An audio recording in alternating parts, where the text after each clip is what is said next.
et le maintien de law and order. Mais qui nous peut trouver au fait? Nous peut trouver la mise en place d'une cellule de la Gestapo au sein de la police. Avec une méthode fasciste, une méthode de répression. Nous trouvons traitement qui finit infligé à tout ban membre de l'opposition chaque fois qu'il y a une enquête. Le couteau, l'épée de Damoclès de l'accusation provisoire. Et qui nous trouvait de l'autre côté, tapis rouge et cover-up chaque fois qu'il s'agit de man proche du pouvoir et chaque fois qu'il s'agit de man proche du gouvernement travailliste. Nous connaissons qui traitement tient infligé à Pravin 16 heures d'interrogatoire. Et là, à Zodi, nous trouvons traitement qui a été infligé à Valaiden. 12 heures d'interrogatoire pour la première fois. Deuxième fois, 3 heures d'attente. Après, il est capable. Befinena, une allégation bien grave contre la police de la part de Valaiden et de ce bon homme de loi. Nous, ce qui interpelle nous, et nous peut dire, hier, Paul Béranger dit dans le meeting, la méthode Gestapo de la police a pu continuer. Comment dire, message provisoire, l'homme proche de l'opposition. Maintenant, nous posons la question.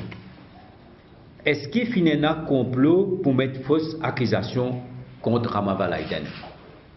Nous tout finissons dans un affidavit qui finit juré. Valaiden a pu dire qu'il peut persécuter lui, peut persécuter sa famille, et aussi qu'il peut venir depuis d'en haut. Et si M. Kotoharou, sa version vraie, dans l'affidavit qui finit juré, il y a une affaire extrêmement grave pour nos pays. Extrêmement grave. Nous posons la question, le tout ça l'enquête qui finit faire dans le passé par l'équipe Gestapo de la police là. Tout ça l'enquête qui finit faire là.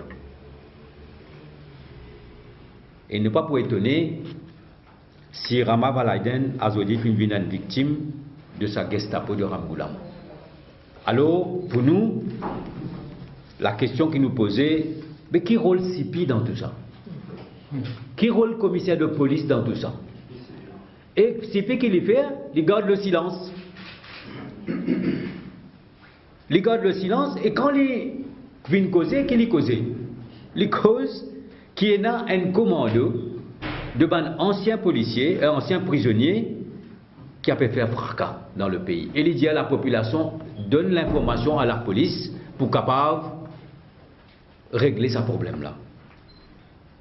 Ah ben, quand nous guettons qui ce système qui nous est là, de surveillance NSS concernant les membres de l'opposition, ah ben, pas qu'à servir ce système d'intelligence là pour traquer les 3 prisonniers qui quittent la prison. Nous ne connaissons pas dans quel réseau ils vivent, quand ils vivent, qui s'en approche avec eux, qui scellent les autres services.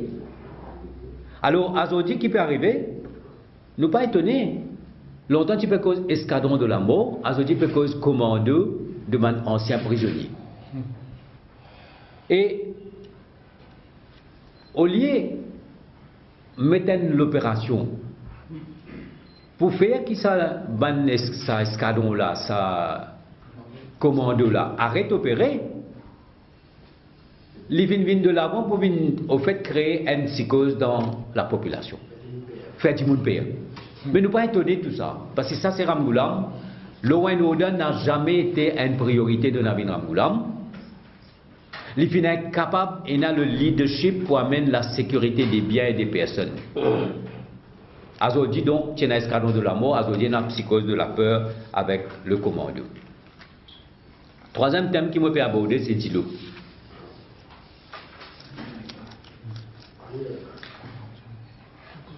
Dilo, jamais Dilo finit une priorité pour le gouvernement travailliste et le gouvernement Ramgoulam.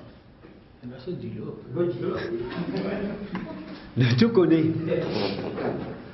nous tout connaissons depuis le temps qu'il nous peut discuter le problème et nous peut critiquer le problème d'îlot. Ban fuite qui est là. Le réseau tel qu'il y était. Ban infrastructure qui besoin mettre sur place. Nous connaissons les remèdes. Et Pravin Jagnat, il donne les moyens dans le budget. Mais ça, nous amène priorité. Azoti qui peut faire, peut dépenser par milliard. Moi, pour aborder la question de carte d'identité. Mais le problème, dit-le, il est entier. Et d'après Météo, pour la pluie seulement en décembre et en janvier. En attendant, Paul Béranger Ndiali, nous, si nous pouvons dire, Kamal Pravin Ndiali, pour une émeute dans le pays, et fin déjà commence une émeute dans le pays. Depuis 2-3 jours, nous tout connaissons, qui van habitant l'aventure une révolté. Botandienne finit la émeute, et il y a un problème de circulation. Et si le pape est coulé depuis 2-3 jours, nous apprenons qui concernant ban concasseuse et Dilo pour ban activité industrielle peut continuer avec de la pompe, mais concernant les PEP, Tidimoun, pas trop de solution. Et là déjà donc il y a une situation de l'eau et odeur grave que Bandioun pas peut supporter le fait qu'il peine à Dilo et Divali peut venir. Là on a 3 fêtes dans la semaine prochaine. Donc la situation est catastrophique et le pays a flambé à n'importe quel moment, à n'importe quel côté. Situation peut empirer. Dimoun en colère. Maintenant nous apprenons aussi qu'il dans la circonscription numéro 8, côté l'avenir Saint-Pierre, là-bas aussi il y a un autre problème. Pareil, et ça fait 8 ans que le gouvernement travaille pour qu'on trouve une solution pour dire la catastrophe de la bagatelle d'armes peut venir. Alors nous pouvons dire nous maintenant qui peut arriver, alors qui peut dépenser, qui peut arriver dans les jours qui peuvent venir là, qui manière la population pour faire.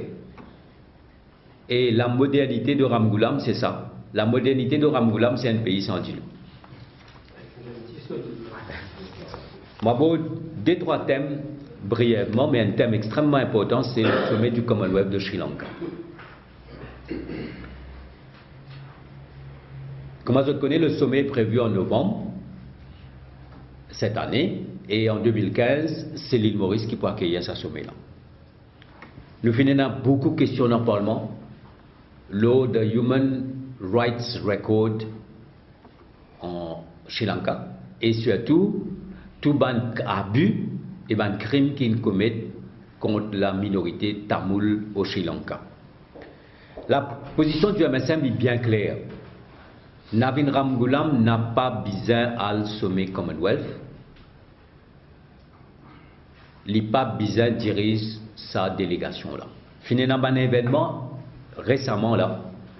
Tiens en septembre, élection dans la province. Et tout le monde dit quoi qui, avec les élections, les choses pour calmer, ou la situation vient empirer. Dans l'Angleterre maintenant, là, il y a une majorité de parlementaires across the board, c'est-à-dire travaillistes, Lib Dem et ban conservateurs, et il y a une majorité de parlementaires across the board qui peut dire que le Premier ministre Premier ministre Cameron n'a pas besoin à Sri Lanka, à la tête de la délégation britannique. Et le leader de l'opposition, Miliban, travailliste, il peut dire, Premier ministre, pas besoin d'aller, qui gouvernement conservateur trop timide, le issue là, et il peut dire, Cameron, pas besoin d'aller, et il peut soutenir Cameron, sa décision là. Ça, c'est ce qui peut passer dans l'Angleterre. De l'autre côté, dans une interview à la BBC, le ministre des Affaires étrangères du Sri Lanka vient dire pas question qu'il y ait une enquête indépendante par un juge international, ban crime de guerre qui vient commettre contre la communauté tamoule. Pas question. Il dit nous pouvons faire nous l'enquête et nous pouvons rester avec nous l'enquête. Maintenant, je vous rappelle que le Canada, c'est un des pays qui fait protester contre la tenue du sommet au Sri Lanka. Alors nous dire que le Premier ministre Maurice n'a pas capable d'assister à ce sommet-là parce que le Human Rights Record du Sri Lanka est inacceptable Et Sri Lanka n'a aucune volonté pour faire ce que la communauté internationale fait d'y concernant les droits de l'homme et concernant les droits de la communauté tamoule au Sri Lanka. Moi, par contre, c'est un reportage de BBC quand il montrait un cimetière de véhicules. Ça veut dire qu'après la fin de la guerre civile, il prend tout le véhicule qui appartenait à la communauté tamoule, c'est-à-dire bicyclette, camion container, bis, tout ça, il crée un cimetière et il met tout là-bas, ça fait pourri. Donc du moment qu'il enlève tous les moyens de communication, il parque dans une zone, dans un camp. Alors, le sommet du Commonwealth, il y a un moment pour justement dire qu'il n'est pas capable d'accepter que les droits humains, les droits de l'homme, de sa minorité-là, il y a autant abus par un gouvernement en place.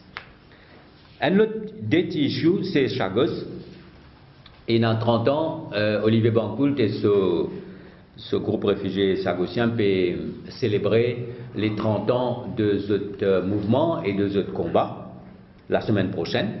Ce qui est triste là-dedans, que cette célébration-là a fait faire d'Ivan centre Chagos à Pointe-de-Sable dans une salle verte, avec un invité international, avec une personnalité, un juriste qui finit défendre un cas devant House of Lords, Conseil privé de la Reine, la Cour européenne de finit défendre le cas de ban chagosien. Et ça peut faire devant une salle verte. Aucun gouvernement, aucune autorité n'a pas donné aucun coup de main pour faire ça sommet là. Et ça, il y a une affaire extrêmement triste quand nous guettons un coup qui, de l'autre côté, Navin Ramgoolam, depuis qu'il est au pouvoir depuis 2005, il n'a pas fini de faire aucun move valable pour défendre la question de souveraineté des Chagos. C'est un dossier qu'il fait all the way. Et nous trouvons là aujourd'hui qui peut, une manière triste, qui peut célébrer ce mouvement-là sur 30 ans, sans même qu'il y ait une autorité qui donne les moyens de faire dignement, dans la dignité, pour soutenir le combat de ban chagosien. Dernière petite chose, c'est les recommandations du rapport de Truth and Justice Commission et la grève de Sylvio Michel. Nous tous connaissons la grève de l'affaire là, il arrive à peu près 20 jours, près 20 jours, et pas encore trouvé une solution. Finalement, une doléance des Verts fraternels, finalement une proposition de Paul Béranger comme leader de l'opposition, et tout en place. Et Sylvio Michel qui peut demander, une rencontre avec le Premier ministre pour que Tenkout qui manière trouver une solution pour mettre en place les recommandations du rapport de Truth and Justice Commission. Mais comme d'habitude, Ramgoolam inaccessible, bien triste, et nous, ce que nous souhaitons, qu'il y ait au moins une rencontre et trouve une solution pour que le rapport de Truth and Justice Commission concernant une réparation, une mesure qui vous prend contre toutes les séquelles de sa crime contre l'humanité, c'est-à-dire l'esclavage, qu'au moins une rencontre et trouve une solution après 20 jours de grève. Parce que nous pensons que la solution est possible et que nous capables, il y a un devoir qui nous met en pratique une mesure et une recommandation du rapport Truth and Justice Commission. Voilà ce que je tiens pour dire aujourd'hui et bien sûr, voilà pour répondre à toutes les questions.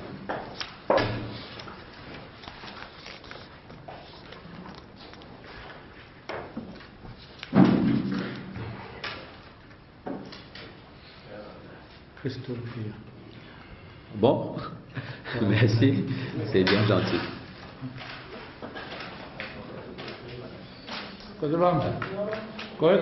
Bien clair. Oui.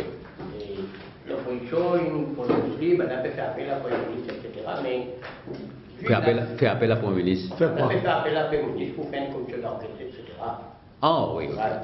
Mais vu ça, à nous de la complicité ou de l'affinité entre PMSD avec MIA, ça fait un nous qui pas pu prononcer. Par rapport à C'est une explication. on va dire qu'il me contacte. Ah. On va dire de la gazette, il me contacte par téléphone. Après, on va dire une première série, une causerie, une série qui aussi n'importe qui lève la carte faire toi. Mais nos positions sont bien claires. Nos positions sont bien claires. Nous pouvons dénoncer une machinerie de la Gestapo. Et nous, quand nous dénonçons, nous pouvons venir même. Beaucoup de gens, au départ, ils disent nous pouvons faire l'opposition. Mais chaque fois qu'il y a un gens en dehors du MSM Petrovli, tu vois cette machinerie-là, je peux réaliser justement l'ampleur, la terreur que cette machinerie-là représentait, cette méthode qui représentait là. C'est un peu encore. Ok, merci.